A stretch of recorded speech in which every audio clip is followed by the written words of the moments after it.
Hello guys, कैसे हैं आप लोग। चलिए, मैं हूं अमित तलड़ा, आपका फ्रेंड फिलोसोफर एंड गाइड। चलिए आगे बढ़ते हैं। अब हम इंट्रोडक्शन पढ़ चुके हैं, सब्जेक्ट के बारे में मैं आपको सब बता चुका हूं कि सब्जेक्ट के क्या डिवाइडेशंस हैं, वेटेज क्या है, एमसीक्यू पेपर है तो आपको कैसे पढ़ना है, क्या चीज़ों पे ध्यान देना है। चैप्टर वाइज भी मैंने बता दिया कि क्या किस में क्या पढ़ने वाले हैं, ठीक है, और बेसिक सब बता दिया। अब हम अपनी जर्नी स्टार्ट कर रहे हैं। और चैप्टर 1 स्टार्ट करेंगे, that is introduction to financial accounting.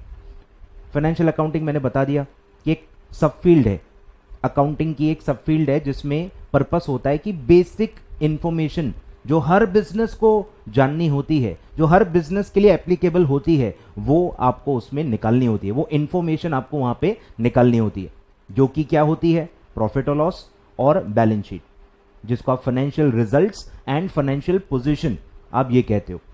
आए ख्याल में? तो वो हमारा पर्पस होगा। तो ये पूरे चैप्टर में हम बेसिक्स पढ़ेंगे जो आप 11th और 12th कॉमर्स में पढ़ चुके हो। साइंस बैकग्राउंड वालों के लिए बहुत ही इंपॉर्टेंट है, बहुत ही ज्यादा इंपॉर्टेंट है, क्योंकि आपके कंसेप्ट अभी भी क्लियर नहीं हुए होंगे और आपको आए दिन लो कॉन्फिडेंस लगता होगा कि यार ये सब मैं कर पाऊंगा कि नहीं, या कितना समय लगेगा मुझे। तो बस फर्स्ट चैप्टर अगर आपको अच्छे से समझ में आ गया तो साइंस और कॉमर्स का जो डिफरेंस है वो पूरा खत्म हो जाएगा। यस, काफी कॉमर्स में काफी और भी चैप्टर्स होते हैं, बट जो आपको सीएस में पढ़ना है उसके लिए जो बेसिक की जरूरत होती है वो सब आपको चैप्टर 1 में दिया हुआ है। और अगर वो आपको ध्यान में आ गया, अगर वो आपको जो जैसे मैं बेसिक से पढ़ाऊंगा, जो लेवल से मैं पढ़ाऊंगा, अगर आप उस लेवल से मेरे साथ साथ पढ़ते जाओगे तो आपको कोई भी दिक्कत नहीं होगी। यस, कॉमर्स वालों को थोड़ा सा फेमिलियर है तो उनको लगेगा हाँ ये तो पता है, हाँ ये वो तो पता है, लेकिन जैसे जैसे मैं आगे प्रोसीड करूंगा, जैसे जैसे मैं अकाउंटिंग के और बेसिक्स बताऊंगा, अक्रूवल कंसेप्ट बताऊंगा, मैं आपको जर्नल एंट्री बताऊंगा, तब आपको लगेगा नहीं यार ये सारी चीजें मुझे नहीं पता थी, हम तो अलग ही तरीके से पढ़ के आए हैं, हमने इस तरीके से नहीं पढ़ा। तो वो मैं जब टॉपिक पे आऊंगा तब आपको धीरे धीरे डिफरेंस फील होना स्टार्ट हो जाएगा। ठीक है, एक दो पार्ट्स में थोड़ा आपको लगेगा हाँ यार ये तो बेसिक है, पता है, पर धीरे धीरे जब मैं टेक्निकल चीजों पे आऊंगा, अकाउंटिंग प्रोसेस स्टार्ट करूंगा, तब आपको डिफरेंस फील होगा। तो पेशेंस रखें और एंजॉय करें, ठीक है, रिवाइज भी हो जाएगा आपका अगर आप कॉमर्स बैकग्राउंड से हो तो। चलिए, तो सबसे पहले मैं साइंस वालों के हिसाब से 10-15 मिनट में फटाफट बेसिक्स बता देता हूं, ठीक है। मैंने आपको एक और बेसिक्स ऑलरेडी बता दिया है कि अकाउंटिंग किसकी होती है, बिजनेस की। बिजनेस क्या टाइप के होते हैं, गुड्स या सर्विसेज से रिलेटेड हो सकते हैं। गुड्स से रिलेटेड आप क्या क्या कर सकते हो, आप ट्रेडिंग कर सकते हो, मैन्युफैक्चरिंग कर सकते हो, और सर्विस सेक्टर में सर्विसेज होती है, इंटेंजिबल होती है सर्विसेज, आपको बताऊंगी, जिसको आप देख नहीं सकते, टच नहीं कर सकते, फील नहीं कर सकते, वो होती है इंटेंजिबल सर्विसेज, ठीक है। चलिए, अब बिजनेस का एक मैं फ्लो बता देता हूं। नॉर्मल ट्रेडिंग बिजनेस पहले मैं बता देता हूं, ठीक है, कि एक बिजनेस में क्या होता है, एक बिजनेस की साइकिल क्या होती है अकाउंटिंग के एंगल से, और मैंने आपको ये भी बता दिया है कि अकाउंटिंग किसकी होती है, ट्रांजैक्शंस एंड इवेंट्स, सब आपके बुक में कवर्ड है, अपन रीड करेंगे, बट अभी मैं शॉर्ट में सब बताते जाऊंगा, ठीक है। तो ट्रांजैक्शन और इवेंट्स की अकाउंटिंग आप करते हो, और बिजनेस के अंदर ट्रांजैक्शन एंड इवेंट्स होते हैं। अब ये क्या होते हैं वही हम पहले पढ़ लेंगे, ठीक है। तो एक नए बिजनेस के एंगल से आपको सोचना पड़ेगा कि अगर आपको एक नया बिजनेस स्टार्ट करना है तो शुरुआत कहां से होगी। शुरुआत तो आइडिया से होगी कि आपको एक प्लानिंग करनी होगी, आइडिया होनी चाहिए आपको कि आपको क्या करना है, वो एक्टिविटी आपको आनी चाहिए, करते आनी चाहिए, उसके जो भी बिजनेस नॉलेज, सीक्रेट्स या जो भी चीजें होती है वो आपको होनी चाहिए। उसका देखो अकाउंटिंग से कोई लेना देना नहीं है, वो मैनेजमेंट में आप पढ़ते हो। अकाउंटिंग का जो स्टार्टिंग होता है वो होता है जब आप पैसा लगाते हो, कैपिटल लगाते हो। कैपिटल को क्या कहते हैं, इन्वेस्टमेंट, जो ओनर अपने जेब से, पर्सनल पैसों से बिजनेस में लाता है, ठीक है। सबसे पहली बात हम ये पढ़ेंगे, जो कुछ कुछ कंसेप्ट मैं पहले से ही बताते जाऊंगा, क्योंकि नहीं तो आपको समझेगा नहीं, ठीक है। डिटेल में तो सब आने वाला है, लेकिन मैं for the sake of simplicity and understanding में कुछ कुछ चीजें आपको पहले ही बताते जाऊंगा। जैसे सबसे पहली बात मैं बताऊंगा एंटिटी कंसेप्ट, ठीक है। सबसे पहले मैं क्या बताऊंगा सर, एंटिटी कंसेप्ट, कि जब आप अकाउंटिंग करते हो आप एंटिटी कंसेप्ट फॉलो करते हो। एंटिटी कंसेप्ट का ये मतलब है कि ओनर अलग है और बिजनेस अलग है, मतलब बिजनेस को आप एक इंडिपेंडेंट एंटिटी मानते हो, एक सेपरेट पर्सन मानते हो, जो कि कंपनी है ही, कंपनी तो है ही सेपरेट पर्सन, लेकिन अदर देन कंपनी भी अगर आप देखो तो अकाउंटिंग में ये एक कंसेप्ट फॉलो होता है, एंटिटी कंसेप्ट, कि हमेशा जब आप हिसाब किताब करो, अकाउंटिंग करो, ओनर को अलग रखो, ओनर के पर्सनल ट्रांजैक्शंस को अलग रखो और बिजनेस के ट्रांजैक्शंस को अलग रखो, दोनों को मिक्स मत करो। अगर आप मिक्स कर दोगे तो बिजनेस का प्रॉफिट या लॉस आप नहीं निकाल सकते। आए ख्याल में? तो बार बार मैं यही कंसेप्ट को यूज करूंगा, तो आपको ध्यान देना है। ये कंसेप्ट क्या है? Entity concept. तो स्टार्ट कहां से होगा सर? स्टार्ट होगा इन्वेस्टमेंट से, कि आप बिजनेस में पैसा इन्वेस्ट करोगे, मतलब आप कैपिटल इंट्रोड्यूस करोगे। ठीक है, आप कैपिटल इंट्रोड्यूस करोगे। अब कैपिटल इंट्रोड्यूस करना क्यों जरूरी है? क्योंकि आपको कुछ चीजें खरीदनी पड़ेंगी, जिसको आप यहां पे क्या कहोगे? एसेट। आपको कुछ एसेट्स खरीदने पड़ेंगे, equipments, building, machinery, furniture, vehicles, softwares, computers, अलग अलग टाइप के बिजनेस के लिए अलग अलग रिक्वायरमेंट्स होती हैं। ठीक है, तो वो आपको खरीदना पड़ता है, खरीदना पड़ता है। ठीक है, तो वो आपका क्या बन जाता है? एसेट। अब एसेट क्या है? बार बार आप वर्ड ये सुनोगे, एसेट। एसेट कोई भी चीज होती है जिसको आप यूज कर सकते हो, जिसमें से आप बेनिफिट्स ले सकते हो, आपको कुछ मिलने वाला है। तो अगर आप नॉन लिविंग थिंग्स की बात करो, नॉन लिविंग थिंग्स की बात करो, तो उससे आपको क्या मिलेगा? उससे आपको बेनिफिट मिलेगा, उसको आप यूज कर सकते हो। क्यों यूज कर सकते हैं? क्योंकि आप उसके ओनर हो, आपने खरीदा है। आए ख्याल में? तो आप उसको यूज कर सकते हो, आपको यूज करके फ्यूचर में उससे बेनिफिट मिलने वाला है और आप उसके ओनर हो, इसीलिए वो आपका एसेट बन जाता है। तो एसेट एक नॉन लिविंग थिंग भी हो सकता है और एसेट एक लिविंग बीइंग भी हो सकता है। इंसान भी आपके लिए एक एसेट हो सकता है, अगर आपको उससे पैसा मिलना बाकी हो तो।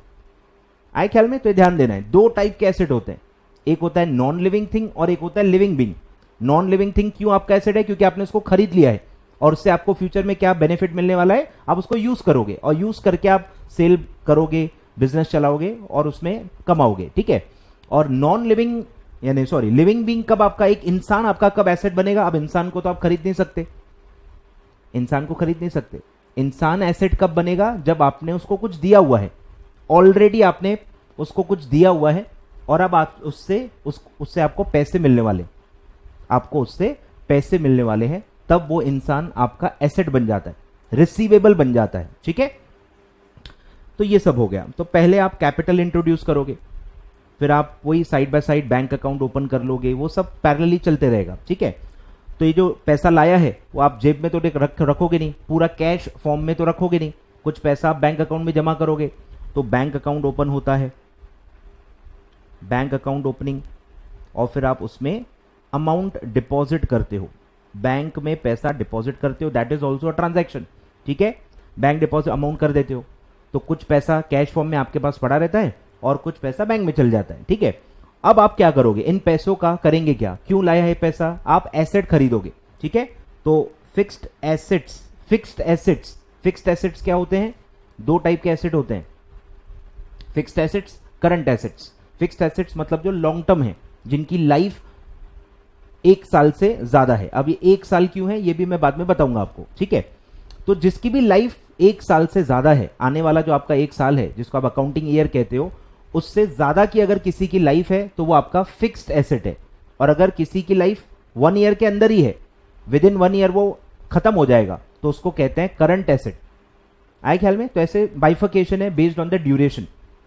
अब इंसान फिक्स्ड एसेट नहीं हो सकता। ठीक है, फिक्स्ड एसेट में normally non living thing he आती हैं जिनकी लाइफ 1 साल से ज्यादा हो। ठीक है, तो आप फिक्स्ड एसेट्स क्या करोगे? परचेस करोगे। परचेस कैसे करते हैं सर? कैश में भी कर सकते हो, कैश बैंक मतलब मॉनेटरी, या आप क्रेडिट पे भी ले सकते हो, उधारी में भी ले सकते हो, और आप पैसा एक सर्टेन नंबर ऑफ डेज के बाद दे सकते हो। ठीक है, तो आपने एसेट खरीद लिए, फिर आप बिजनेस सेटअप करोगे, बिल्डिंग सब वो सेटअप करोगे, नाम सोचोगे, नाम रजिस्टर कराओगे, परमिशंस ले लोगे लोकल बॉडीज के, सब वही लॉ वाले काम आप साइड बाय साइड करोगे। कंपनी सेक्रेटरी को हायर करोगे, अगर आप कंपनी बना रहे हो तो आपको कंपनी इनकॉर्पोरेट करनी पड़ेगी, फिर आप कंपनी सेक्रेटरी को जो पैसा दोगे उसकी अकाउंटिंग होगी। आए ख्याल में? तो लीगल एक्सपेंसेस होंगे, कोई ना कोई CS या CA या लॉयर किसी ना किसी से आपको कंसल्ट करना पड़ेगा, फ्री में तो सर्विस देगा नहीं, तो आपको पैसे देने पड़ेंगे, तो वो सब आएगा, लीगल एक्सपेंसेस या प्रोफेशनल चार्जेस जो भी कहो। ठीक है, तो ये हो गया। फिर जो पूरा पैसा आपने लाया है, अब मैंने बताया भी था इंट्रोडक्शन में कि पूरा पैसा फिक्स्ड एसेट में नहीं जाता है, कुछ पैसा करंट एसेट में भी जाएगा, मतलब आपको स्टॉक खरीदना पड़ेगा। खरीदोगे तो बेचोगे ना, बराबर। तो आप फिर क्या करोगे, परचेज ऑफ स्टॉक, यानी जिससे आप डील कर रहे हो, जो कमोडिटी में आप डील करते हो, जो चीज आप बेचने के लिए ही खरीदते हो, जो चीज आप बेचने के लिए ही खरीदते हो, उसको आप कहते हो स्टॉक। आए ख्याल में? स्टॉक क्या होता है, जो चीज खरीदते हैं लेकिन बेचने के लिए। फिक्स्ड एसेट भी तो देखो खरीदा ऊपर, पर वो बेचने के लिए है क्या? नहीं सर, फिक्स्ड एसेट बेचने के लिए नहीं होता, वो यूज करने के लिए होता है। ठीक है, ध्यान देना बेसिक्स कि दोनों को डिफरेंशिएट कैसे करोगे। फिक्स्ड एसेट वो है जिसकी लाइफ 1 साल से ज्यादा है और आप काई के लिए खरीद रहे हो, यूज करने के लिए, तो वो फिक्स्ड एसेट में कैटेगराइज होगा। और अगर आप कोई चीज बेचने के लिए ही खरीद रहे हो, लाइफ कितनी भी हो उससे कोई फर्क नहीं पड़ता, यूज ही नहीं करने वाले तो लाइफ का क्या फर्क पड़ता है। फिक्स्ड एसेट में लाइफ क्यों देखते हैं? अरे क्योंकि यूज करने के लिए किया है, स्टॉक तो बेचने के लिए है ना, तो उसका लाइफ का आपको कोई लेना देना नहीं है, जो यूज करेगा वो देखेगा। हमारा तो बिजनेस है, हम तो खरीदते बेचते हैं। आए ख्याल में? तो अगर आप कोई चीज बेचने के लिए ही खरीद रहे हो तो वो सीधे सीधे स्टॉक में क्लासिफाई हो जाएगा। ठीक है, तो आप स्टॉक खरीदोगे, सेम स्टॉक आप या तो कैश में खरीदोगे या फिर आप क्रेडिट पे खरीदोगे। क्रेडिट मतलब सेम उधारी। ठीक है, अब क्रेडिट में जब आप खरीदते हो, जिस इंसान से आप खरीदते हो उसको नाम देते हैं क्रेडिटर। ठीक है, धीरे धीरे मैं वर्ड्स भी बताते जाऊंगा, साइंस वाले पकड़ते जाएं। ठीक है, सेम फिक्स्ड एसेट भी आप जिनसे उधारी में खरीदते हो उसको क्रेडिटर कहते हैं। ठीक है, स्टॉक वाले को सन्ड्री क्रेडिटर्स कहते हैं, सन्ड्री वर्ड ऐड होता है। और फिक्स्ड एसेट वाले को आप अदर या कैपिटल क्रेडिटर भी कह सकते हो। ठीक है, कैपिटल क्रेडिटर्स उनको कहते हैं, क्योंकि कैपिटल एसेट मतलब लॉन्ग टर्म एसेट है तो कैपिटल वर्ड यूज होता है। कैपिटल क्रेडिटर या सन्ड्री क्रेडिटर, सन्ड्री मतलब बहुत सारे कौन से होते हैं? स्टॉक से रिलेटेड, जो आप बार बार खरीदते हो। ठीक है, तो ये वर्ड्स आएंगे तो आपको समझ में आ जाएगा। ठीक है, तो आपने फिक्स एसेट खरीद लिए, आपने सब लीगल जो भी प्रोसीजर से कर लिए, उनको पैसे दे दिए।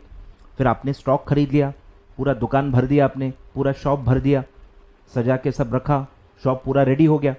अब आप क्या करोगे? एडवर्टाइजिंग स्टार्ट करोगे। कस्टमर आएगा कहां से? कस्टमर लाने के लिए तो एडवर्टाइजिंग करना पड़ेगा ना। ठीक है, तो काफी लोग लॉन्च रखते हैं, product launch, business launch, party रखते हैं, लोगों को बुलाते हैं, इनॉग्रेशन जिसको आप कहते हो वो भी हो सकता है। ठीक है, तो आप एडवर्टाइजिंग करोगे, इनॉग्रेशन हो या कोई भी हो, आपके लिए तो एडवर्टाइजिंग है, पब्लिसिटी है, तो आप पब्लिसिटी करोगे, खर्चा करोगे, उसकी अकाउंटिंग होगी। ठीक है, और फिर सर चालू होगा जिसका आपका इंतजार था, सेल ऑफ गुड्स। आप गुड्स बेचना स्टार्ट करोगे, आपको ऑर्डर मिलना स्टार्ट होगा। सेम बेचोगे कैसे? या तो कैश में, या तो आप भी क्रेडिट दोगे, कस्टमर को क्रेडिट दोगे, और जिस इंसान को आप क्रेडिट में बेचोगे उसको अकाउंट्स में हम क्या बुलाएंगे? डेटर्स। Same sundry debtors. ठीक है, तो ये ध्यान देना है, कस्टमर को क्या बुलाते हैं अकाउंट्स में? Sundry creditors, sundry debtors, sorry. ठीक है, तो ये नाम ध्यान देते जाओ। तो सेल किया, अब क्या होगा? खरीदना बेचना है तो साइकिल चलते रहेगी, गुड्स खत्म होने पे आ जाएंगे, आप नए गुड्स ऑर्डर कर दोगे, फिर उनको बेचोगे। तो ये आपका डेली एक्टिविटी है, ऑपरेटिंग एक्टिविटी है, डे टू डे एक्टिविटी है, और आप ये करते रहोगे। अब इसके साथ साथ क्या होगा? इसके साथ साथ देखो, आप बहुत सारे खर्चे करोगे, बहुत सारे सर्विसेज, बहुत सारे बेनिफिट्स आपको लेने होते हैं ताकि आप अपना काम कर पाओ। जैसे कि क्या? जैसे कि आप इलेक्ट्रिसिटी कंज्यूम करोगे तो महीने महीने इलेक्ट्रिसिटी का बिल आते रहेगा आपको। आप टेलीफोन यूज करोगे तो आपको टेलीफोन का सर्विस का पैसा महीने महीने आपको भरना पड़ेगा। फिर आप ट्रैवल करोगे, कस्टमर्स के ऑर्डर लेने के लिए, परचेसिंग के लिए, अलग अलग चीजों के लिए आपको ट्रैवल करना पड़ेगा, तो ट्रैवलिंग के चार्जेस लगेंगे। ठीक है, फिर ऑफिस के एक्सपेंसेस लगेंगे, चाय पानी नाश्ता, ठीक है, सब ऑफिस एक्सपेंसेस लगेंगे, डे टू डे जो एक्सपेंसेस आपको लगेंगे। ठीक है, फिर आप वाईफाई यूज करोगे अगर, तो वाईफाई का आपका बिल आएगा, इंटरनेट चार्जेस। ठीक है, ऐसे बहुत सारे एक्सपेंसेस आते जाएंगे। सबसे इंपॉर्टेंट आएगा सैलरी, एम्प्लॉइज हायर करोगे तो सैलरी देना पड़ेगा। तो ऐसे बहुत सारे खर्चे आपको भरने पड़ेंगे। वेबसाइट होगी तो वेबसाइट के चार्जेस भरने पड़ते हैं, एनुअल मेंटेनेंस चार्जेस। एसेट्स जो आपने खरीदे हैं, मशीनरी, इक्विपमेंट या कुछ भी कंप्यूटर्स लिए होंगे तो उसके भी एनुअल मेंटेनेंस चार्जेस होते हैं। सॉफ्टवेयर रिन्यू कराने होते हैं, सबके एनुअल खर्चे भी लगते हैं। काफी सारे खर्चे मंथली होते हैं, कुछ हाफ ईयरली भी होते हैं। ठीक है, तो आप बेनिफिट्स ले रहे हो, आप अपना काम करने के लिए सर्विसेज ले रहे हो, और कोई भी सर्विस फ्री नहीं होती, तो आपको उसका खर्चा, आपको उसका पैसा देना पड़ता है, क्योंकि आपने बेनिफिट लिया है, आपने उनकी सर्विस ली है। ठीक है, तो ये सब खर्चे होते जाएंगे, ये सब खर्चे आप पे भी करते जाओगे। ठीक है, तो अपन पढ़ेंगे अक्रूवल कंसेप्ट में, आपको फिर बताऊंगा कि ये सारी चीजें क्या होती हैं। पहले अक्रूव होती हैं और फिर पे होती हैं। खर्चा पे होता है बाद में, ठीक है, पहले अक्रूव होता है फिर पे होता है। तो ऐसे चलते रहेगा, और फिर साल के आखिरी में आप क्या करोगे, प्रॉफिट और लॉस निकालोगे। और भी बहुत सारे इवेंट्स आएंगे, एडजस्टमेंट्स आएंगी, वो सब मैं बाद में बताऊंगा। ठीक है, एक बेसिक फ्लो आपको पता होना चाहिए। ठीक है, और फिर आप साल के आखिरी में क्या करोगे, प्रॉफिट और लॉस आप कैलकुलेट करोगे। तो ये साइकिल बिजनेस की चलते रहेगी, ये साइकिल बिजनेस की चलते रहेगी। ठीक है, तो ये होते हैं ट्रांजैक्शंस एंड इवेंट्स। इवेंट्स और भी आएंगे, मैं बाद में बताऊंगा। ये बेसिक ट्रांजैक्शन है, बेसिक एक फ्लो है, आपको पता होना चाहिए। ठीक है, अब और आगे क्या होगा, और आगे क्या होगा भाई, जिनसे आपने उधारी ली है, जो आपके क्रेडिटर्स हैं, जिनसे आपने उधारी में क्रेडिट पे गुड्स लिए हैं या फिक्स्ड एसेट लिए हैं, तो उनको बाद में पैसा नहीं देना पड़ेगा क्या? फ्री में थोड़ी दिया है, सिर्फ कुछ टाइम दिया है, 30 डेज, 40 डेज, 15 डेज, उसके बाद तो पे करना पड़ेगा। तो फिर आप बाद में क्या करोगे, क्रेडिटर्स को पे करोगे, सन्ड्री क्रेडिटर्स को भी पे करोगे, कस्टमर्स से आप पैसा कलेक्ट करोगे, रिसीव करोगे। ये भी पार्ट है, ये भी ट्रांजैक्शंस है। ठीक है, फिर बैंक से अगर आप पैसा जमा कर रहे हो, तो बाद में जब आपको पे करना पड़ेगा तो आप विड्रॉ भी करोगे, पैसा विड्रॉ होता है। फिर आप चेक्स यूज करोगे, चेक इशू करोगे, और चेक आप रिसीव भी करोगे। ठीक है, चेक इशू कब करोगे, जब आपको पे करना है। पे कैसे कर सकते हैं, सेम, या तो आप कैश से पे कर सकते हो, या तो आप चेक से पे कर सकते हो। दोनों में क्रेडिटर्स कोई भी हो, कैश या चेक से आप पे कर सकते हो। तो बैंक अकाउंट यूज होगा, फिर वो भी ट्रांजैक्शन में आएगा, उसकी भी रिकॉर्डिंग होगी। और फिर जब आप कस्टमर से पैसा रिसीव करोगे, तो सेम कस्टमर आपको क्या देगा, या तो कैश देगा, या वो भी आपको चेक दे सकता है, जो आप अपने बैंक में जमा करोगे, और उसका बैंक फिर आपके बैंक को पे करेगा, और आपके बैंक में पैसा जमा होगा। सब बताऊंगा मैं डिटेल में। ठीक है, तो ये सब फ्लो चलते रहेगा, यही पूरी बिजनेस साइकिल है, इसमें सब चलते रहेगा। फिर आप इनकम टैक्स पे करोगे, बहुत सारी चीजें आएंगी, डेप्रीसिएशन हम पढ़ेंगे, बैड डेट्स होंगे, कोई ना कोई लोग पैसा डुबाएंगे आपका, उसकी भी एडजस्टमेंट एंट्री होगी। बहुत सारे और एडजस्टमेंट एंट्री होने वाले हैं, जो साल के आखिरी में आप नॉर्मली जिसकी अकाउंटिंग करते हो। लेकिन डे टू डे में इतना ही आता है, डे टू डे में इतना ही आता है। ठीक है, क्लियर है? स्क्रीन में देते जाऊंगा, आपको नोट करते जाना है, स्क्रीन में देते जाऊंगा, आपको लिखते जाना है। ठीक है,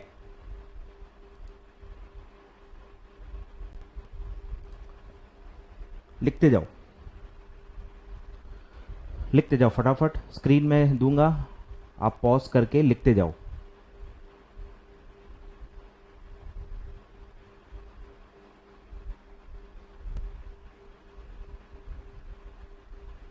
सारी चीजें जो मैं लिखाऊंगा आपको रजिस्टर बना के लिखते जानी है।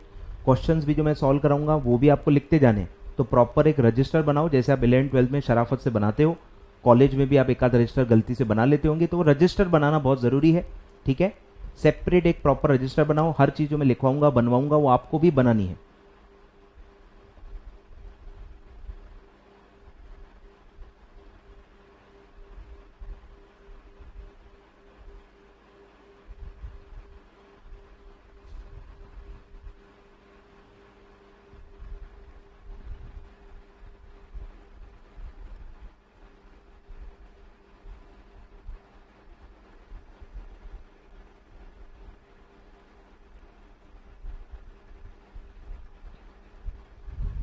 चलिए चलिए आगे बढ़े, अब पढ़ना स्टार्ट करते हैं। ठीक है, एक ओवरव्यू आपको मिल गया, और भी बहुत सारी बेसिक्स है मैं आपको बताऊंगा पढ़ाते पढ़ाते, अभी इतना काफी है, साइंस वालों के हिसाब से मैंने बता दिया। चलिए सर स्टार्ट करते हैं। सबसे पहले पढ़ेंगे नीड, कि अकाउंटिंग करते ही क्यों है, बिजनेस के लिए अकाउंटिंग क्यों रेलेवेंट है, क्या फायदा होगा अकाउंटिंग करने से, मतलब अगर अकाउंटिंग न करें तो आपका क्या नुकसान होगा ये आपको समझेगा, अकाउंटिंग न करें तो क्या नुकसान होगा वो आपको इससे पता चलेगा। ठीक है, स्टार्ट करते हैं। नीड ऑफ अकाउंटिंग, बिजनेस के लिए क्या नीड है। Business is an economic activity, बराबर, इकोनॉमिक एक्टिविटी, आप गुड्स बनाते हो, क्रिएट करते हो, यूटिलिटी क्रिएट करते हो, एक नया गुड्स या सर्विसेज आप क्रिएट करते हो, वैल्यू एडिशन करते हो, इसलिए उसको क्या कहते हैं, इकोनॉमिक एक्टिविटी। और इसीलिए आपको पता ही होगा गुड्स और सर्विसेज, जीडीपी भी आपने एक सुना होगा, ग्रॉस डोमेस्टिक प्रोडक्ट, कि कंट्री कितने गुड्स सर्विसेज एक साल में बनाती है, वो भी काउंट होता है। जीडीपी जिसको आप कहते हो, और जिससे कंट्री कितना अच्छा है, कितना प्रोग्रेस कर रहा है, वो काउंट होता है। तो वही होता है इकोनॉमिक एक्टिविटी, क्योंकि आप गुड्स या सर्विसेज बना रहे हो, कुछ नया क्रिएट कर रहे हो, ठीक है। Undertaken with the motive of earning profits, ये तो मैंने आपको बता दिया, बिजनेस होता ही प्रॉफिट के लिए। And maximising the wealth of owners, ठीक है, ये आप एफएम में पढ़ोगे कि एक और नया ऑब्जेक्टिव होता है कि यार प्रॉफिट तो बहुत शॉर्ट टर्म कंसेप्ट है, प्रॉफिट बहुत ही शॉर्ट टर्म है और बहुत आप मतलबी हो जाते हो, आप लॉन्ग टर्म के बारे में नहीं सोचते हो, बहुत ही शॉर्ट टर्म कंसेप्ट होता है प्रॉफिट, तो वो सही नहीं है। लॉन्ग टर्म के लिए प्रॉफिट मोटिव सही नहीं होता है। तो लॉन्ग टर्म के लिए नॉर्मली क्या आपका एक ऑब्जेक्टिव होना चाहिए कि आपको वेल्थ बनानी है, जो भी ओनर्स हैं जिनका पैसा लगा हुआ है उनकी आप वेल्थ बढ़ाओ, वो आपका ऑब्जेक्टिव लॉन्ग टर्म के लिए होना चाहिए, ठीक है। तो ऐसे दो ब्रॉड ऑब्जेक्टिव्स होते हैं, प्रॉफिट कमाना और वेल्थ क्रिएट करना in the long term. No business can run in isolation, ठीक है, अकेले बिजनेस काम नहीं कर सकता, आपको लोगों की जरूरत पड़ेगी, एम्प्लॉइज की जरूरत पड़ेगी, कस्टमर की जरूरत पड़ेगी, बरोबर, अलग अलग क्रेडिटर्स, कस्टमर्स, ठीक है, अलग अलग लोगों से आप डील करते हो, you can not deal in isolation. आप सोसाइटी से कुछ ना कुछ लेते हो, रॉ मटेरियल लेते हो, सर्विसेज लेते हो, फिर कस्टमर के रूप में उनको बेचते हो, तो सोसाइटी से आपका इंटरेक्शन होगा और भी लोगों से आपका इंटरेक्शन होगा। Largely business activities created out of people, तो बिजनेस क्या है, इंसान है, इंसान से बनता है, ओनर जो है वो भी इंसान है, जो उसमें काम कर रहा है वो भी इंसान है, जो खरीद रहा है वो भी इंसान है, जो आपको गुड्स सप्लाई कर रहा है सप्लायर वो भी एक इंसान है। तो बिजनेस कोई ऑन पेपर भले आप सेपरेट मान लो, लेकिन ग्राउंड लेवल पे जब आप जाओगे वो सब इंसान होते हैं, ठीक है। तो दिया है, is carried out by people coming together with a purpose to serve a common cause, ठीक है, सबको कमाना है, एम्प्लॉइज को सैलरी कमानी है, कस्टमर को नीड है उस प्रोडक्ट की तो उसको अपनी यूटिलिटी, उसकी वांट उसको फुलफिल करनी है, परचेज जैसे आप कर रहे हो वो आपसे कमाना चाहता है, गवर्नमेंट आपसे टैक्स कलेक्ट करना चाहती है और आप खुद प्रॉफिट कमाना चाहते हो, सबका एक मतलब होता है, सबका एक पर्पस होता है, ठीक है। This team is often referred to as an organisation which would be different in form such a sole proprietorship, एक अकेला इंसान खुद अपने नाम पे काम कर रहा है तो वो सोल प्रोप्राइटरशिप में आता है। पार्टनरशिप, दो या दो से ज्यादा लोग मिलके कॉमन ऑब्जेक्टिव से अगर पैसा लगा के बिजनेस करते हैं तो उसको आप पार्टनरशिप कहते हो। और फिर एक होता है कॉर्पोरेट बॉडी यानी कंपनी या एलएलपी, लिमिटेड लाइबिलिटी पार्टनरशिप, ठीक है, ये दोनों कॉर्पोरेट बॉडी यानी आर्टिफिशियल पर्सन में आता है, जिसमें आप एक separate on paper entity create करते हो जिसको लीगली एक सेपरेट इंडिपेंडेंट पर्सन माना जाता है। जैसे एक नेचुरल पर्सन होता है जो खुद ट्रांजैक्शन कर सकता है, एसेट खरीद बेच सकता है, गुड्स खरीद बेच सकता है, किसी और पे केस कर सकता है, वो सारे राइट्स उस कंपनी को भी मिलते हैं, मतलब लॉ के नजर में वो एक सेपरेट पर्सन होता है। आए ख्याल में? तो वो कॉर्पोरेट बॉडी भी बना के आप बिजनेस कर सकते हो। Rules of any business are often based on the general principles of trade, social values, statutory framework encompassing national और international boundaries, ठीक है, यानी डिपेंड करता है आप पे क्या एप्लीकेबल है। जैसे मैंने आपको बताया था प्रोप्राइटरशिप पे कोई लॉ नहीं है तो उसमें कोई नेशनल इंटरनेशनल कोई लॉ है ही नहीं, तो वो डे टू डे जिससे आप डील करते हो, जिसके साथ आप काम करते हो, जिसको आप प्रिंसिपल्स ऑफ ट्रेड या कस्टम्स ऑफ ट्रेड कहते हो, लॉ में भी आप पढ़ते हो कस्टम्स ऑफ ट्रेड, तौर तरीके, चलन क्या है कि कैसे बिजनेस होता है, क्रेडिट कितने का होता है, जैसे आप क्रेडिट कितना मांगोगे, जितना चलता होगा, 30 दिन का अगर क्रेडिट मिलता है नॉर्मली, आप 300 दिन का मांगोगे तो नहीं मिलेगा। जो कस्टम्स ऑफ ट्रेड होते हैं वो वैसे ही चलते हैं, जैसे हमारे लेक्चर्स हैं, हम इंस्टॉलमेंट्स नहीं देते हैं, हम क्रेडिट देते ही नहीं है, तो ये हमारा कस्टम है कि हम पहले पैसे लेते हैं, बाद में लेक्चर्स देते हैं, बाद में बुक देते हैं। अब आप बोलोगे सर नहीं मुझे 60 दिन का क्रेडिट दो, मैं 60 दिन के बाद आपको पैसा दूंगा, तो मैं मना करूंगा क्योंकि हमारा वो कस्टम नहीं है।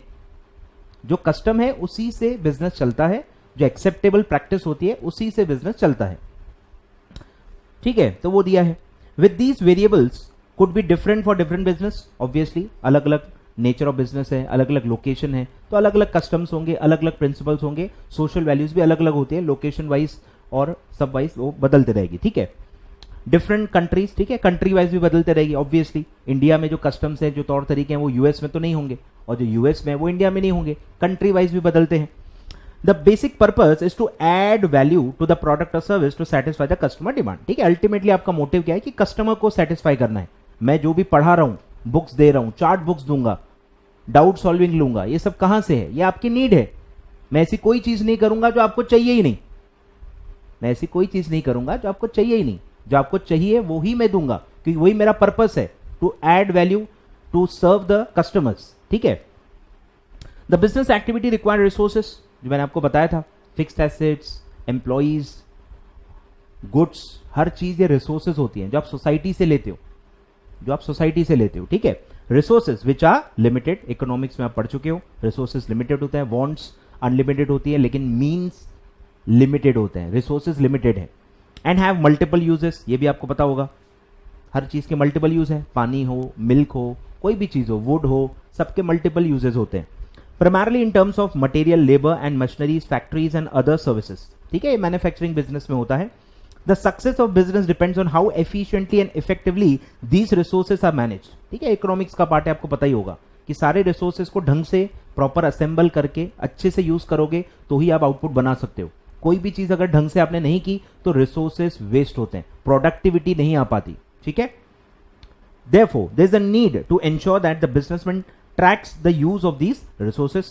The resources are not free. ठीक है, कोई भी रिसोर्स फ्री नहीं है। एम्प्लॉय आपके लिए काम कर रहा है तो सैलरी ले रहा है, बैंक से आप लोन ले रहे हो तो आप उसका इंटरेस्ट पे कर रहे हो, मटेरियल ले रहे हो तो आप उसका प्राइस पे कर रहे हो, कोई भी सर्विस आप ले रहे हो, ट्रांसपोर्ट हो, इलेक्ट्रिसिटी हो, टेलीफोन हो, वाईफाई हो, कोई भी हो, सबके पैसे भर रहे हो आप। कोई भी चीज फ्री नहीं होती, तो वो आपको ढंग से यूज करनी है, उसको आउटपुट में या सर्विस में यूज होना चाहिए, उसका बेनिफिट आपको मिलना चाहिए ताकि आप कमा पाओ, तो वो आपकी जिम्मेदारी है ओनर की। Resources are not free and one must be careful to keep an eye on the cost of acquiring them as well. ठीक है, आप कितने में खरीद रहे हो वो भी इंपॉर्टेंट है। महंगे में खरीदोगे और कम में बेचोगे तो लॉस हो जाएगा, ये तो बिजनेस का बेसिक फंडा है। कम में खरीदो, ज्यादा में बेचो, तो कम में खरीदना है, खरीदा कम में नहीं, ज्यादा में खरीदा फिर कम में बेचा तो लॉस हो जाएगा। तो इतना बेसिक बिजनेस एक्यूमेंट तो आपके पास होना ही चाहिए कि कम में खरीदना है, कितने में खरीद रहे हैं उसको मिनिमाइज करते रहना है, और जितने में आप बेच रहे हो उसको मैक्सिमाइज करते रहना है, ये आपका एफर्ट होना चाहिए। As the basic purpose of business to make profit, one must keep an ongoing track on the activities undertaken in the course of business. ठीक है, ध्यान देते जाओ, परचेस हो रहा है कि नहीं, सेल हो रहा है कि नहीं, मार्केटिंग हो रही है कि नहीं, कस्टमर्स आ रहे हैं कि नहीं, बिल्स हम सब पे कर रहे हैं कि नहीं, लॉ को कंप्लाई कर रहे हैं कि नहीं, इनकम टैक्स भर रहे हैं कि नहीं, जीएसटी एप्लीकेबल है तो वो भर रहे हैं कि नहीं, हर चीज आपको ट्रैक करनी पड़ती है as a owner. Two basic questions would have to be answered. Number one, what is the result of any business operation? Result यानी वही profit or loss. This will be answered by finding out whether it has made profit or loss. साल भर का जो activity आपने किया, खरीदा बेचा, लाखों किलो का गुड्स खरीदा होगा, बेचा होगा, क्वांटिटी अलग अलग होगी, कोई लिक्विड होगी तो लीटर में होगी, जो भी है, जो भी फिजिकल गुड्स आपने बनाए और बेचे, उसमें से नेट आपको मॉनिटरी क्या बेनिफिट मिला, आपका रिजल्ट क्या होगा बिजनेस का, वो प्रॉफिट लॉस बताएगा। और फिर है what is the position of the resources acquired यानी assets and used for the business purpose, how are this resources financed, कहां से पैसा आया, कुछ आपने अपनी जेब से डाला होगा, कुछ आपने बैंक से लोन लिया होगा, बरोबर, और where do the funds come from. ठीक है, वही आपके जेब से ओनर ने लाए थे, कैपिटल था, या आपने बैंक से या फाइनेंशियल इंस्टीट्यूशन से कोई लोन लिया था, वो भी आपको जानना होता है, जिसको आप बैलेंस शीट कहते हो। बैलेंस शीट से आपको पता चलता है sources of funds and application of funds. ठीक है, the answers to these questions are to be found continuously and the best way to find them is to record। पता कैसे चलेगा, जब आप हर चीज रिकॉर्ड करोगे तब आपको समझेगा। पहली स्टेप होती है जी, जो भी हो रहा है उसको रिकॉर्ड कर लो, प्रोसेसिंग हम बाद में कर लेंगे, उसका इंटरप्रिटेशन बाद में निकाल लेंगे, लेकिन रिकॉर्ड तो करो पहले कि हुआ क्या था। ठीक है, तो record all business activities. Recording of business activities has to be done in a scientific manner, ताकि वो टैली हो, जिसको आप डेबिट और क्रेडिट बोलते हो, सब आएगा, पढ़ेंगे अपन। ठीक है, तो साइंटिफिक मैनर मतलब डेबिट क्रेडिट होना चाहिए, दोनों इक्वल होना चाहिए, आप उसको टैली कर पाओ scientifically. Scientific manner so that they reveal the correct outcome. The science of book keeping and accounting provides an effective solution. ठीक है, तो ये साइंटिफिक तरीका क्या है, बुक कीपिंग एंड अकाउंटेंसी। अब बुक कीपिंग क्या है सर, बुक कीपिंग मतलब एक बेस है, बुक कीपिंग एक बेस होता है, जैसे कि मैंने आपको बताया। ध्यान दो, ये सारी चीजें जो हो रही हैं, एक और मैं बहुत ही अच्छा बेसिक बताता हूं जो आपको शायद काफी बच्चों को नहीं पता होगा, 11th-12th में ये सब नहीं बताते। कि सबसे पहली बात मुझे बताओ कि अकाउंटिंग करेगा कौन, अकाउंटिंग कौन करेगा? ऑप्शन देता हूं चलो आपको। पहला है ओनर, ओनर या एक अदर पर्सन। ठीक है, बताओ ओनर खुद अकाउंटिंग करेगा या किसी और पर्सन को रखेगा? तो जवाब है किसी और पर्सन को रखेगा। वो खुद कैसे अकाउंटिंग करेगा? वो तो बिजनेस कर रहा है ना, वो तो बिजी है। बिजनेस को बोलते ही क्या है? Being busy. आप बिजी हो, आप काम कर रहे हो, तो आप अकाउंटिंग क्यों करोगे? आप अकाउंटिंग तो जिनको अकाउंटिंग आती है, जो प्रोफेशनल्स हैं या जो एक्सपीरियंस पर्सन है, उन्हीं को रखोगे ना। तो काम ओनर कर रहा है, ट्रांजैक्शंस ओनर कर रहा है, क्रेडिटर्स से बातचीत और एग्रीमेंट्स ओनर कर रहा है, कस्टमर से ओनर बात कर रहा है, लेकिन हिसाब किताब किसको रखना है? एक अलग पर्सन को। और ये अलग पर्सन को आप क्या कहते हो? अकाउंटेंट। आए ख्याल में? अकाउंटेंट अकाउंटिंग करेगा, लेकिन वो ट्रांजैक्शन नहीं कर रहा, वो शॉप पे नहीं बैठता दिन भर, उसको कुछ नहीं पता। बिजनेस ओनर कर रहा है, लेकिन अकाउंटिंग अकाउंटेंट कर रहा है। तो इनके बीच में तालमेल रहना जरूरी है। आए ख्याल में? तो इसी के लिए आप बुक कीपिंग का कंसेप्ट पढ़ते हो, ठीक है? इसीलिए आप क्या पढ़ते हो? Book keeping. कि हर चीज जो हो रही है, जो ओनर हर चीज कर रहा है, जिसका एक फाइनेंशियल इफेक्ट है, जिसका एक मॉनेटरी इंपैक्ट है, उसका आप डॉक्यूमेंट रख दो। एग्रीमेंट जिसको आप पढ़ते हो, इंडियन कॉन्ट्रैक्ट एक्ट 1872 पढ़ा है, सीएसईटी में था। तो वो कॉन्ट्रैक्ट बनता है, हर ट्रांजैक्शन में कॉन्ट्रैक्ट बनता है, एग्रीमेंट बनता है। अगर वो ओनर संभाल के रखे, उसको एक डॉक्यूमेंटेड फॉर्म में रखे, तो अकाउंटेंट को वो डॉक्यूमेंट देख के समझ में आ जाएगा कि क्या हुआ होगा। परचेज बिल है तो समझ जाएगा कि परचेज किया है, सामने वाले का नाम लिखा रहता है, क्वांटिटी लिखी रहती है, रेट लिखा रहता है, अमाउंट लिखा रहता है, कैश है कि क्रेडिट है वो भी लिखा रहता है, सब बिल के अंदर ही लिखा रहता है। तो accountant bill, documents, agreements, contracts देख के ही समझ सकता है कि ट्रांजैक्शन क्या हुआ होगा, और वो उसकी अकाउंटिंग कर लेगा। तो ओनर को सिर्फ क्या करना है? बुक कीपिंग रखना है। सारे ट्रांजैक्शंस को एक प्रॉपर फाइलिंग सिस्टम में रखना होगा, सारे डॉक्यूमेंट्स को क्लासिफाई करके सिस्टमैटिकली ऑर्गेनाइज करके रखना होगा। और जब आप सारे डॉक्यूमेंट्स, पेपर, कॉन्ट्रैक्ट्स को ऑर्गेनाइज करके सिस्टमैटिकली सेग्रीगेट करके एक जगह पे मेंटेन करते हो, उसी को कहते हैं बुक कीपिंग। उसी को कहते हैं बुक कीपिंग, ठीक है? तो आपने देखा ही होगा, बड़े बड़े ऑफिसेस में, बैंक्स में आप जाते हो तो आपको बहुत सारे फाइल्स, डॉक्यूमेंट्स, एक अलमीरा दिखता है ना, अलग से अलमीरा और सॉकेट्स बने होते हैं, उसमें प्रॉपर फाइल्स रखी होती है। वो क्या होता है? वो बुक कीपिंग है। तो अगली बार जब बैंक में जाओगे तो ध्यान देना, वो बुक कीपिंग है।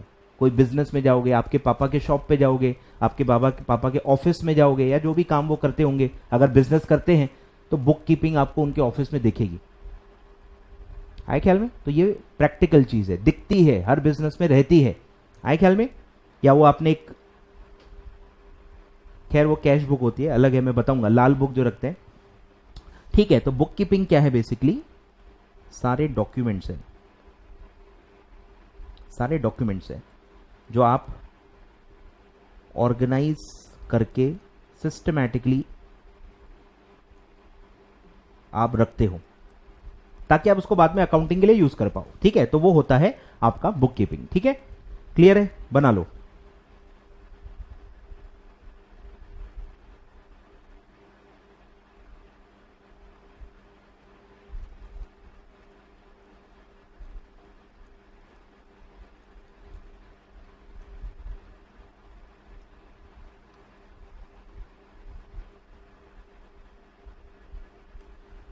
लिखो।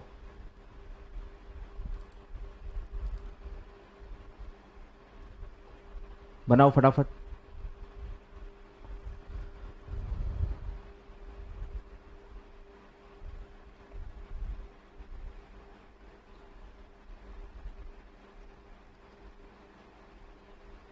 और यही आपका क्या होता है? बेस फॉर अकाउंटिंग, ठीक है? बुक कीपिंग ही क्या होता है? Base for accounting. तो सबसे पहला स्टेप जो होता है वो एक्चुअली बुक कीपिंग होती है। बुक कीपिंग ही नहीं रखी तो आप आगे का कुछ भी कर नहीं सकते। तो पहले बुक कीपिंग आता है, उसके बाद अकाउंटिंग स्टार्ट होता है, ठीक है? तो आप ये बना लो, पॉज करके बना लो आराम से, मैं आगे बढ़ता हूं। चलिए पढ़ते हैं आगे, ठीक है? तो यही है, science of book keeping and accounting provides an effective solution. It is a branch of social science, ठीक है? सोशल साइंस आपने पढ़ा ही होगा। तो ये सोशल साइंस भी है क्योंकि इसमें लोग इन्वॉल्व है, इसमें इकोनॉमी इन्वॉल्व है, इसका इकोनॉमिक इंपैक्ट भी है, गवर्नमेंट पे भी इंपैक्ट पड़ता है, कंट्री पे भी इंपैक्ट पड़ता है, ठीक है? सब पे इंपैक्ट पड़ता है। तो एक सोशल साइंस का भी ब्रांच है। This study material aims at giving platform to students to understand the basic principles and concepts which can be applied accurately to measure the performance of the business, ठीक है? हम पढ़ेंगे। अब सबसे पहला स्टार्ट करते हैं objectives of book keeping. Book keeping क्या है वो मैंने बता दिया। कि सिस्टमेटिकली सारे कॉन्ट्रैक्ट, सारे एग्रीमेंट, सारे डॉक्यूमेंट्स अगर आप ऑर्गेनाइज करके रखते हो, दैट इज बुक कीपिंग। अब ये क्यों रखते हैं, इससे क्या फायदा होगा? Number 1, systematic recording of transaction. Accounting की पहली स्टेप क्या होती है? रिकॉर्डिंग, जो भी हम आगे पढ़ने वाले हैं। तो अब अकाउंटिंग स्टार्ट ही तब कर पाओगे जब आप बुक कीपिंग रखोगे, ठीक है। Basic objective of accounting is to systematically record, ठीक है, रिकॉर्ड करना बेसिक काम है, बट वो बुक कीपिंग के बिना नहीं हो सकता। Record the financial aspects of business transaction, that is book keeping. These recorded transactions are later on classified and summarized logically for preparation of the financial statements and for their analysis and interpretation। ठीक है, cycle बता देता हूं, पढ़ी होगी आपने, ये है आपकी अकाउंटिंग साइकिल, ठीक है, ये है आपकी अकाउंटिंग साइकिल। तो सबसे पहले क्या होता है? रिकॉर्डिंग।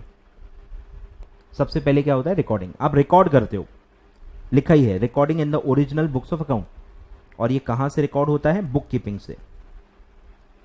बुक्स ऑफ अकाउंट मतलब बुक कीपिंग, ठीक है।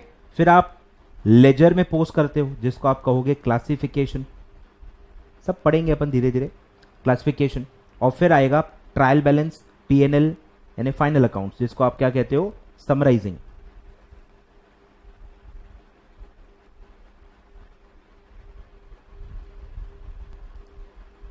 ठीक है, उसको आप कहते हो समराइजिंग। और फिर आता है कम्युनिकेशन, इंटरप्रिटेशन, एनालिसिस, ठीक है, ये सब मैं बताऊंगा बाद में। तो ये बेसिक स्टेप्स हैं जो भी हम पढ़ने वाले हैं। Recording, classifying, summarising, analysis, interpretation and communication, ये स्टेप्स होते हैं अकाउंटिंग के, ठीक है। तो ये सब स्टार्ट तब हो पाएंगे जब आप प्रॉपर बुक कीपिंग रखोगे। बुक कीपिंग ही नहीं है तो आप अकाउंटिंग का पहला स्टेप भी नहीं कर पाओगे। आगे के स्टेप तो छोड़ दो, पहला स्टेप जो रिकॉर्डिंग होता है वो भी नहीं कर पाओगे अगर बुक कीपिंग ढंग से नहीं रखी गई है तो। चलिए, फिर है एसरटेनमेंट ऑफ रिजल्ट्स। सेम जो मैंने बताया, रिकॉर्डिंग ही नहीं होगी तो आप क्लासिफिकेशन नहीं कर पाओगे, आप समराइज नहीं कर पाओगे, आप पीएनएल बैलेंस शीट भी नहीं बना पाओगे। तो ये आगे का इंपैक्ट दिया है, ठीक है। Ascertainment of results of above recorded transaction, ठीक है। रिकॉर्डेड ही नहीं हुआ तो फिर एसरटेनमेंट ऑफ रिजल्ट भी नहीं हो पाएगा। Accountant prepares PNL to know the results of business operations for a particular period of time, जो नॉर्मली 1 साल होता है। इफ रेवेन्यूज एक्सीड्स एक्सपेंसेस, ठीक है, कमाई क्या है? सेल ऑफ गुड्स क्या है? कमाई। और सारे एक्सपेंसेस जो मैंने आपको बताए, परचेज ऑफ गुड्स, फिर सारे जो एक्सपेंसेस थे, इलेक्ट्रिसिटी, ट्रैवलिंग, ये वो सब खर्चे होते हैं, सैलरी, रेंट, ये सब आएगा। अगर रेंट पे आपने बिजनेस या अपना प्रेमाइसिस या फैक्ट्री या कोई भी चीज़ अगर रेंट पे ली है तो रेंट भी आपका खर्चा हो जाएगा।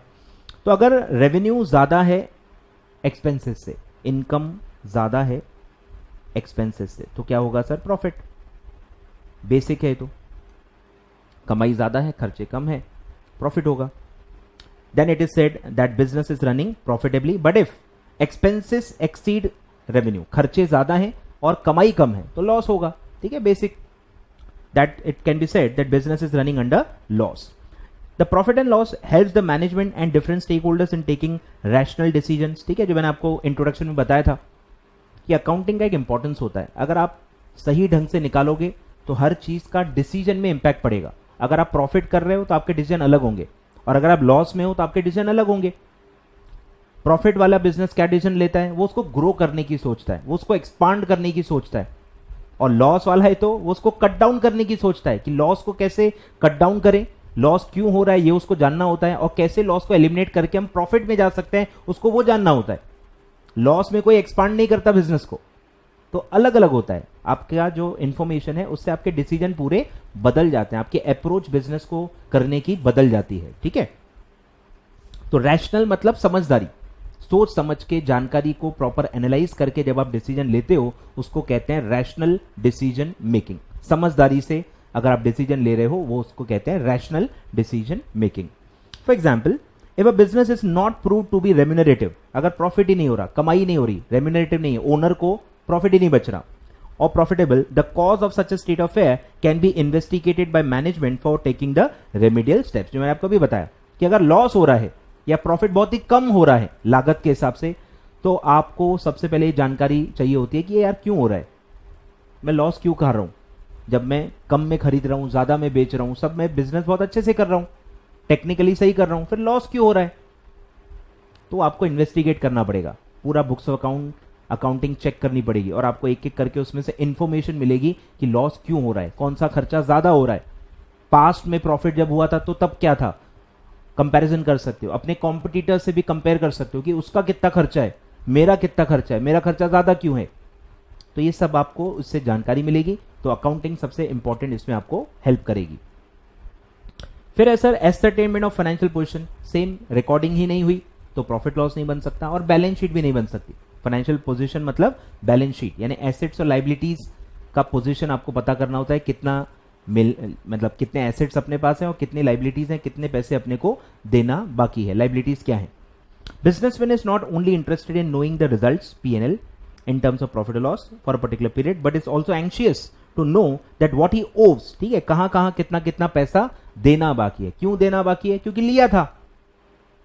अरे पैसे लेते हो जब आप तो लाइबिलिटी है ना, कमाया थोड़ी है। बिना कुछ किए पैसे लेते हो तो लाइबिलिटी है, उसको वापस करना पड़ता है और बाकायदा यूज करने के लिए इंटरेस्ट भी देना होता है, तो वो एक लाइबिलिटी है। ठीक है, तो दिया है व्हाट ही ओव्स, मतलब उसको क्या देना बाकी है to the outsiders, and what he owns यानी कि एसेट्स, कितने ओन करता है, कितने उसके एसेट्स हैं या कितने पैसे मिलने बाकी हैं, और ओव्स मतलब कितना पैसा देना बाकी है, उसकी लाइबिलिटी क्या है ऑन अ सर्टेन डेट। ये हमेशा एज अ सर्टेन डेट ही होता है जो नॉर्मली 31 मार्च होता है। अपन पढ़ेंगे सब, लॉ में भी आप पढ़ोगे, इवन इनके आप इनकम टैक्स में भी पढ़ोगे, 31 मार्च पे ये सब बनता है।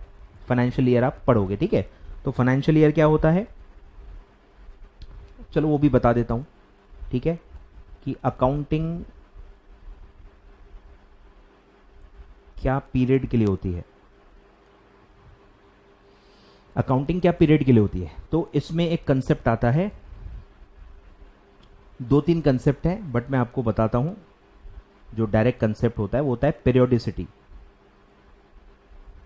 पीरियोडिसिटी एक और कंसेप्ट आएगा जिसको आप पढ़ते हो, गोइंग कंसर्न। थोड़ा सा इंट्रो दे देता हूं।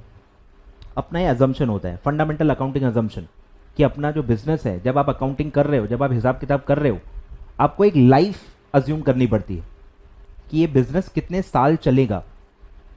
और वो अजम्पशन हमेशा आपको क्या होना चाहिए, गोइंग कंसर्न, कि वो हमेशा के लिए चलेगा, उसकी कोई लाइफ है ही नहीं, उसकी अनलिमिटेड, इनफाइनाइट, अनकाउंटेबल लाइफ है। मतलब आप जब तक जिंदा हो तब तक बिजनेस करोगे, ऐसा अजम्पशन लेके ही आपको अकाउंटिंग करनी है। और वो होता है गोइंग कंसर्न कंसेप्ट, कि जो लाइफ है, अजम्पशन काय के बारे में, लाइफ, बिजनेस की लाइफ वो क्या है, इनफाइनाइट यानी कि अनलिमिटेड। अब क्योंकि बिजनेस इनफाइनाइट लाइफ का है तो भैया हिसाब किताब कब करोगे, प्रॉफिट लॉस कब निकालोगे, मरने के बाद निकालोगे क्या हॉस्पिटल के अंदर कि मैंने अपनी जिंदगी भर में कितना कमाया है, वो जान के करोगे क्या, क्योंकि आगे तो कुछ फायदा नहीं होगा, अकाउंटिंग की वो इंफॉर्मेशन को आप यूज ही नहीं कर पाओगे। तो फिर जन्म हुआ पीरियोडिसिटी का, कि यार पूरी जिंदगी में अगर कोई इंसान एक बार सिर्फ प्रॉफिट लॉस निकालेगा, 50 साल अगर उसने बिजनेस किया, मरते वक्त 50 साल के बाद अगर वो प्रॉफिट लॉस निकाल रहा है, तो उसका मतलब भी क्या है, ऐसी अकाउंटिंग, ऐसा रिजल्ट निकाल के आप करोगे भी क्या। 50 साल बिजनेस ने उसमें काम किया बेचारे ने, और अगर उसको लॉस देगा वैसे ही हार्ट अटैक से मर जाएगा। तो accounting information should be usable, useful होनी चाहिए, उस इंफॉर्मेशन को आप फ्यूचर में भी यूज कर पाओ। तो जाहिर सी बात है उसकी एक फ्रीक्वेंसी होनी चाहिए, उसका एक पीरियोडिसिटी होना चाहिए, ठीक है। पीरियोडिसिटी मतलब एक फ्रीक्वेंसी होनी चाहिए, मतलब आप बार बार बनाओ एक फ्रीक्वेंट इंटरवल पे, वो कहता है पीरियोडिसिटी कंसेप्ट, ठीक है। और ये होता है 1 ईयर, पर ये फ्लेक्सिबल है, आप 1 महीने का भी बना सकते हो, 3 महीने का भी, क्वार्टरली बना सकते हो, हाफ ईयरली बना सकते हो, एनुअली बना सकते हो, 5-5 साल में बना सकते हो। अकाउंटिंग कोई लॉ नहीं है, अकाउंटिंग कोई लॉ नहीं है, तो वहां फ्लेक्सिबिलिटी है, आपको जैसी नीड हो आप वैसा बनाओ, कोई दिक्कत नहीं है सर। लेकिन जब आप कंपनी फॉर्म में काम करते हो, कंपनीज एक्ट आप पे अप्लाई हो जाता है या आप पे इनकम टैक्स एक्ट अप्लाई हो जाता है, तब फिर वो लॉ के हिसाब से आपको बनाना होता है। लेकिन accounting as a field law नहीं है, वो कुछ भी नहीं कहती है, फ्लेक्सिबल है, आपको जैसा बनाना है बनाओ। नॉर्मली लोग 1 साल के लिए बनाते हैं, नॉर्मली लोग 1 साल के लिए बनाते हैं, नॉर्मली 1 साल का अकाउंटिंग और P&L बैलेंस शीट बनाना एक्सेप्टेबल है, आए ख्याल में। तो जो अकाउंटिंग पीरियड होते हैं, इसमें भी 2 टाइप के कंसेप्ट्स हैं। एक है अकाउंटिंग ईयर जो कहीं डिफाइंड नहीं है, और एक आता है फाइनेंशियल ईयर जो अलग अलग लॉ में डिफाइंड है। कंपनीज एक्ट में भी आप पढ़ोगे, इनकम टैक्स एक्ट में भी पढ़ोगे, इवन GST में पढ़ोगे, सब में डिफाइंड है, ठीक है। तो अकाउंटिंग ईयर जो है वो नॉर्मली होता है, जो कैलेंडर ईयर कहते हैं आप इसको, एक्चुअली कैलेंडर ईयर आपको पता ही है, कैलेंडर कब से स्टार्ट होता है सर? 1 जैन से, और कब खत्म होता है? 31 दिसंबर, जब आप पार्टी करते हो। आए ख्याल में? तो ये होता है अकाउंटिंग ईयर, कैलेंडर ईयर भी कहते हैं। तो नॉर्मली आप कैलेंडर ईयर भी फॉलो कर सकते हो अकाउंटिंग के लिए, अगर आप पे कोई लॉ नहीं है, अगर आप पे कोई लॉ अप्लाई नहीं होता। जैसे मैं सोल प्रोप्राइटर हूं तो मुझ पे इनकम टैक्स अप्लाई होता है बस, और कोई लॉ अप्लाई नहीं होता। बट इनकम टैक्स में भी आप पढ़ोगे कि इनकम टैक्स बनाने के लिए जो करना पड़ता है वो फाइनेंशियल ईयर ही फॉलो आपको करना पड़ता है, ठीक है। और एक होता है फाइनेंशियल ईयर जो आप पढ़ते हो, 1 अप्रैल पे स्टार्ट होता है और 31 मार्च पे खत्म होता है। दोनों 12 मंथ्स के ही होते हैं, दोनों 12 मंथ्स के ही होते हैं, सिर्फ स्टार्ट और एंड अलग अलग टाइम पे होते हैं, ठीक है। तो अकाउंटिंग ईयर की जब आप बात करोगे वो 1 जनवरी से 31 दिसंबर होता है, और जब आप फाइनेंशियल ईयर की बात करोगे तो वो 1 अप्रैल से 31 मार्च होता है। और ये लॉ में लिखा हुआ है, इसलिए करना पड़ता है। Companies act, income tax act, अलग अलग एक्ट्स में लिखा हुआ है, डिफाइंड है, तो आपके पास फ्लेक्सिबिलिटी नहीं होती। तो अगर मैं कंपनी हूं, मुझ पे कंपनीज एक्ट अप्लाई हो गया है, तो अब मुझे मेरा अकाउंटिंग भी फाइनेंशियल ईयर का ही करना पड़ेगा, 1 अप्रैल से लेके 31 मार्च का ही करना पड़ेगा, मैं उसमें बाइंड हो जाऊंगा, ठीक है। सिंपल है, लिखो।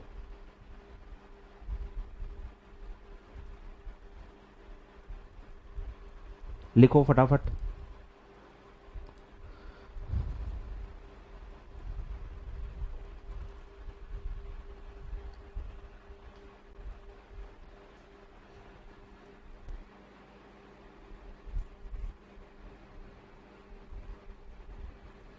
चलिए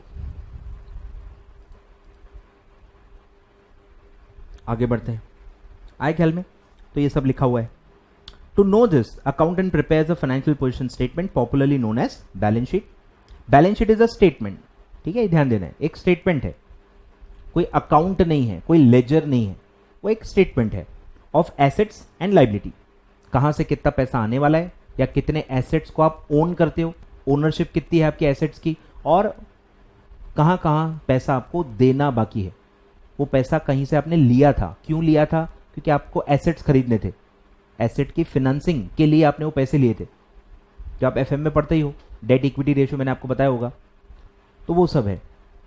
आए ख्याल में? तो वो लाइबिलिटी वहां से आती है at a particular point of time, जो कि नॉर्मली क्या होता है 31 March, and helps in ascertainment of the financial health of the business, ठीक है। फाइनेंशियल हेल्थ पता चलती है कि कितना आपने जेब से पैसा है, कितना बाहर से लिया है।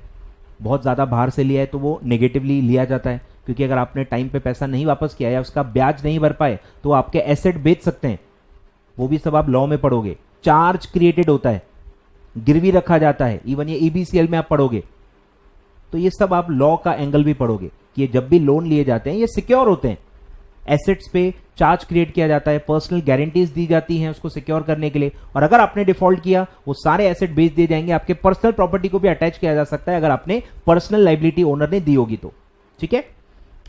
आगे बढ़ते हैं। Providing information to the users of for rational decision making, ठीक है। तो इंफॉर्मेशन भी यहीं से मिलेगी, कॉन्ट्रैक्ट्स की सारी डिटेल यहीं है, आपने क्या ट्रांजैक्शंस किए वो सब यहीं है, सारे खर्चे यहीं है, सब कुछ आपके बुक कीपिंग में ही दिख रहा है, तो ये इंफॉर्मेशन भी प्रोवाइड करता है। Accounting as the language of business communicates the financial results that is PNL of a enterprise to various stake holders. ये भी एक टर्म बता देता हूं, एक वर्ड आता है शेयर होल्डर्स, कंपनी का बात कर रहा हूं मैं, ये लॉ में भी आपको आएगा। एक होता है शेयर होल्डर्स और एक होता है sir stake holders. Share holder मतलब जो शेयर होल्ड कर रहा है। शेयर दो प्रकार के होते हैं सर, इक्विटी और प्रेफरेंस, ठीक है, कंपनी लॉ में आप पढ़ोगे, सब बेसिक है।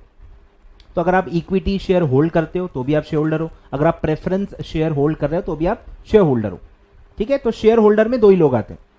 अब एक आता है स्टेक होल्डर, स्टेक जो आपके बिजनेस में इंटरेस्टेड है कोई भी रूप में, तो पहले तो शेयर होल्डर ही आएंगे क्योंकि वो ओनर है, पैसे उन्होंने लगाए हैं। फिर इसमें और भी लोग आते हैं, जैसे कि आपके कस्टमर्स, वो आपके प्रोडक्ट पे डिपेंडेंट है, आपके एम्प्लॉइज आपके लिए काम कर रहे हैं वो भी आप पे डिपेंडेंट है, गवर्नमेंट टैक्सेस के लिए आप पे डिपेंडेंट है, फिर आपका जो सप्लायर है वो भी आपसे कनेक्टेड है, ठीक है। ये सारे लोगों को अगर मैं मिला लूं, कलेक्टिवली कहूं, जो हमसे जुड़े हुए हैं, जो हमसे हमारे वजह से उन पे फर्क पड़ता है, उनको इंपैक्ट होता है, हम अगर नहीं रहे तो उनकी जिंदगी भी खराब हो जाएगी, तो वो सारे लोग आते हैं स्टेक होल्डर्स। तो ध्यान देना, कहाँ कहाँ शेयर होल्डर है, कहाँ कहाँ स्टेक होल्डर है, ये आपको पता होना चाहिए। ठीक है, ये भी फटाफट लिख लो।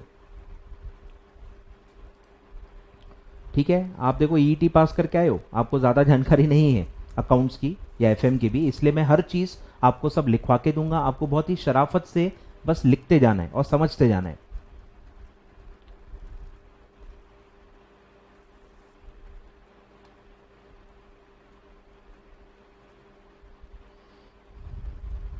ठीक है, पॉज करो, लिखो, अपन आगे बढ़ते हैं।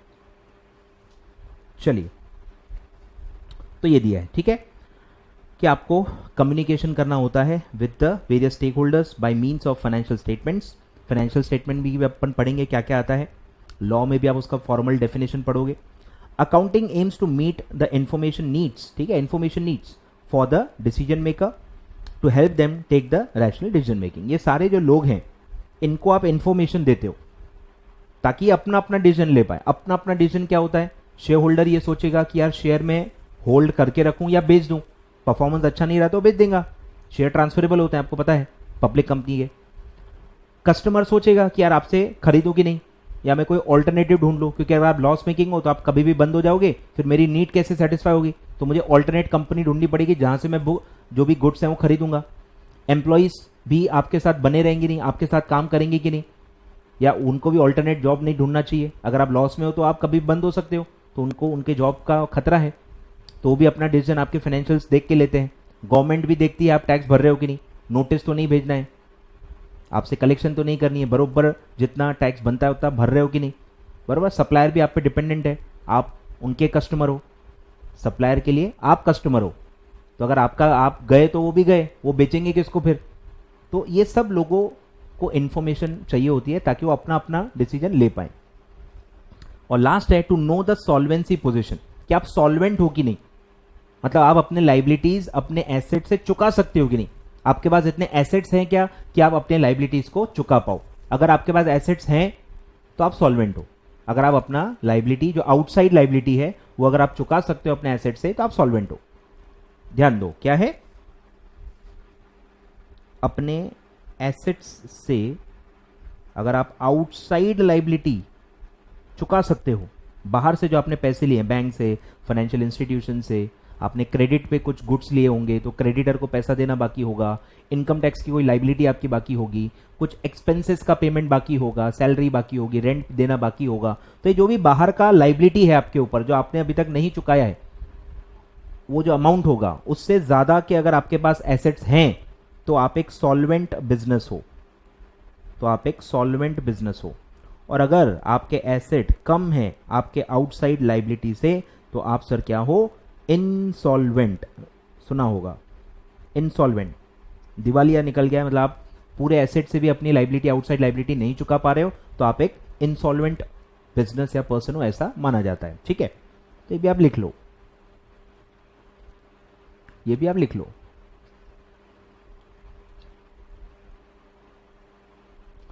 चलिए, तो सॉल्वेंसी में कैसे मदद होगी, by preparing the balance sheet management not only reveals what is owned and owed by the business enterprise but also it gives information regarding concerns ability to meet it liability. आप liability चुका सकते हो कि नहीं, इतने पैसे या assets आपके पास हैं कि नहीं, ये भी बताती है। ठीक है, इन द शॉर्ट रन, उसको लिक्विडिटी कहते हैं। शॉर्ट रन में, शॉर्ट रन का मतलब क्या है, एक साल, शॉर्ट रन का मतलब है एक साल, 1 ईयर। अकाउंटिंग भी एक साल की होती है एट ए टाइम। तो शॉर्ट रन में क्या आप अपने लाइबिलिटीज चुका सकते हो, तो उसको कहते हैं लिक्विडिटी।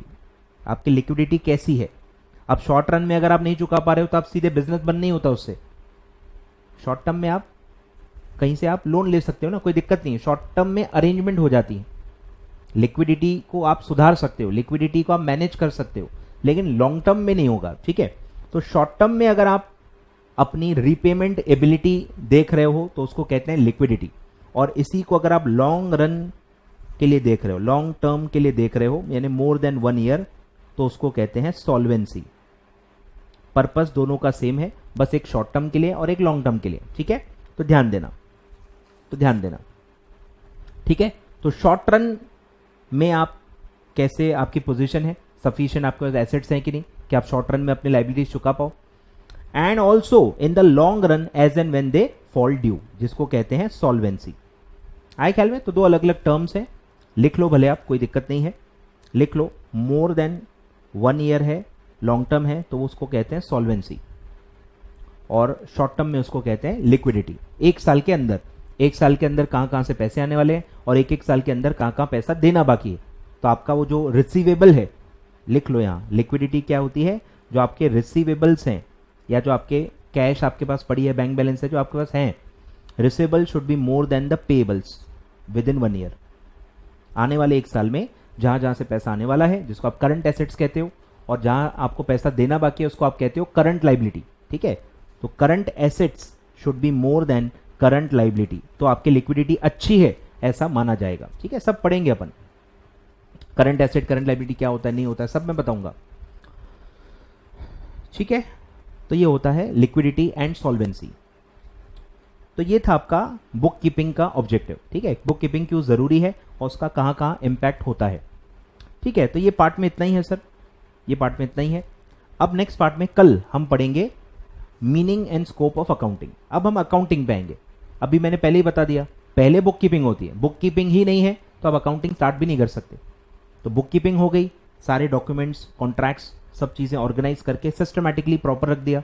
सेल का फाइल अलग बनाया, सेल के बिल अलग रखे, उसमें भी आप कैश के अलग रखो, क्रेडिट के अलग रखो, परचेज की फाइल अलग बनाओ, कैश की अलग, क्रेडिट की अलग, सब अलग अलग भी रख सकते हो, या कस्टमर वाइज भी रख सकते हो, सप्लायर वाइज भी रख सकते हो, डिपेंड करता है आपका कितना बड़ा बिजनेस है। एक्सपेंस की अलग फाइल रखो, इनकम टैक्स की अलग फाइल रखो, इंश्योरेंस पॉलिसीज की अलग फाइल रखो।